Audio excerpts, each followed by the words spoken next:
What's up, Crossview students? Hey, we are starting this thing called Testimony Tuesday.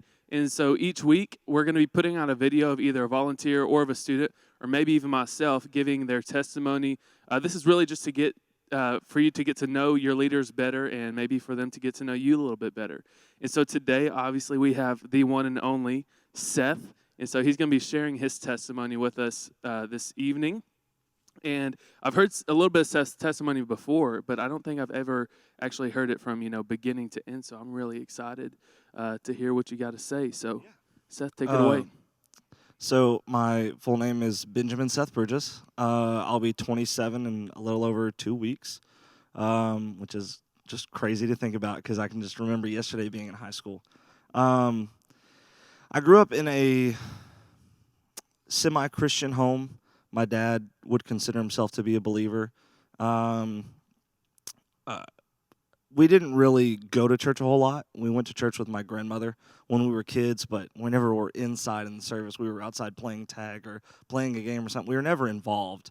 And then my parents got split up when I was about 4 years old, and that kind of started a downward spiral of us just stopping going to church. My grandmother passed away when I was 6. And so after that, my dad, kind of being a single dad, raising 2 kids, didn't really have an opportunity to take us to church. He didn't prioritize it enough. He didn't, really see it as a way to force it upon us. He always wanted us to choose, if we were going to, follow after the faith. And so as a kid, I always tried to act good. I always, thought I acted well enough. I got in trouble a couple times, but, what kid doesn't? I can remember a couple times where I got a spanking, but, not a whole lot. But really, like, my testimony kind of picks up when I was a teenager in high school.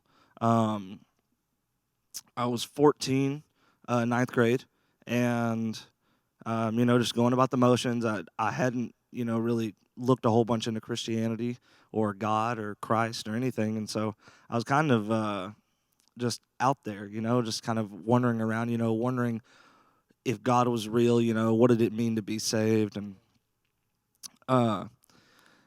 in November of '07, my mother got real sick. Right after Thanksgiving, she got super sick, didn't know what it was, and we took her to multiple doctors. They didn't know, and it ended up all the way through February, she was just constantly sick. They finally found out she had pancreatic cysts, and at that point, they said she only had 5 weeks to live. So into February, she had 5 weeks, going all the way through beginning of April. April 9th is my birthday. So April 9th of '08, I turned 15. April 11th of '08, she ended up passing away. And so that was really hard for me to grasp as a 15-year-old kid. I tried to act tough. I tried to, play it cool, like be the strong young man that my dad had raised me to be. And I didn't let my emotions show a whole lot, but it hurt a lot deep down, as it would anybody. And I ended up fighting depression over the next 2 years, 3 years, and it ended up getting to a point to where I was contemplating suicide. And I've told you this before. I was at home alone one night, and I was just kind of done with it, and got up, and I was at home alone. Of course, I knew where my dad kept the gun. I thought about it and thought about it. As I walked to my door, I just felt this physical push or slap, hit, whatever you want to call it, across the back of my head. And it was so forceful that it pushed me to my knees.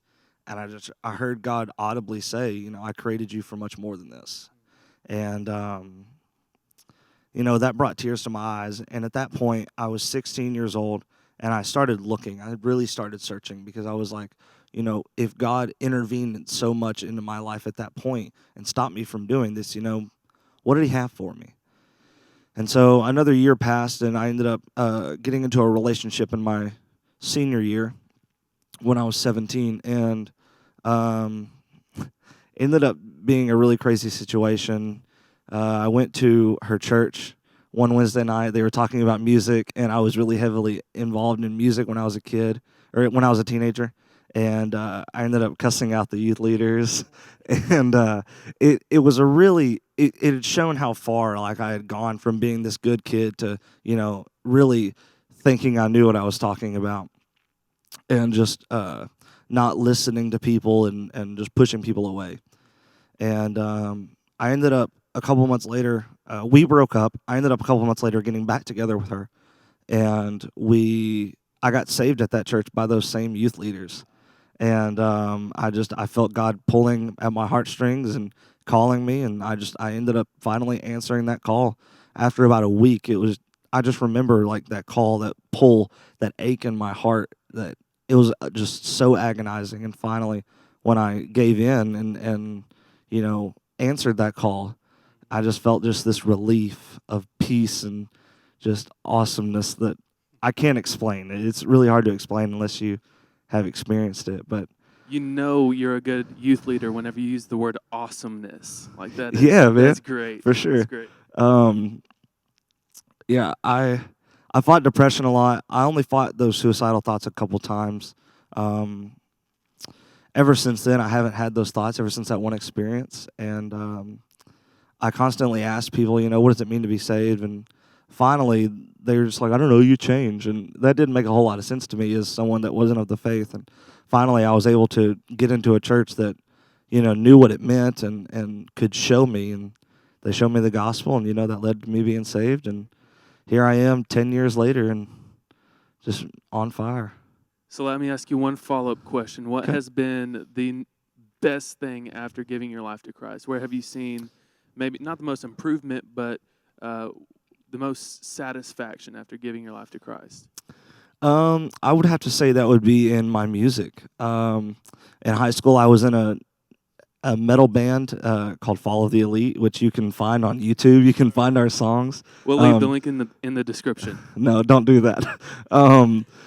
You can ask me about it and I'll show you. But I was in a band and I was really heavily involved in music. Me and this one buddy of mine, and we were together like every day after school, every weekend. We were submitting like stuff to record labels. Like we were really trying to push ourselves out there. I think we were even on it was either Canadian or German like radio show, and like they played one of our songs on their radio, and yeah, it was really cool, man. It was a really cool experience. I mean, it didn't ever develop into anything, but I was really heavy into music, and when I got saved, I started playing guitar for church and for worship, and I started to as we moved from church to church, wherever I got involved, I would try to bring my music with me, and it eventually got to a point to where the youth group that we were leading, we had a youth praise team, and I just happened to play guitar for them, and it really kicked off the fact of how I really just wanted to be involved in worship ministry, and so I picked up bass a couple years later, and so now I can play guitar and I play bass fairly well, and I play for here. Very cool. Well, appreciate it, man. Thanks Yeah. for opening up and sharing that with us. Hey, like I said, this is going to happen every Tuesday with a different volunteer. So thanks for joining us. If you're a student of ours, leave a comment and that sort of thing. And we'll see you next time. Peace.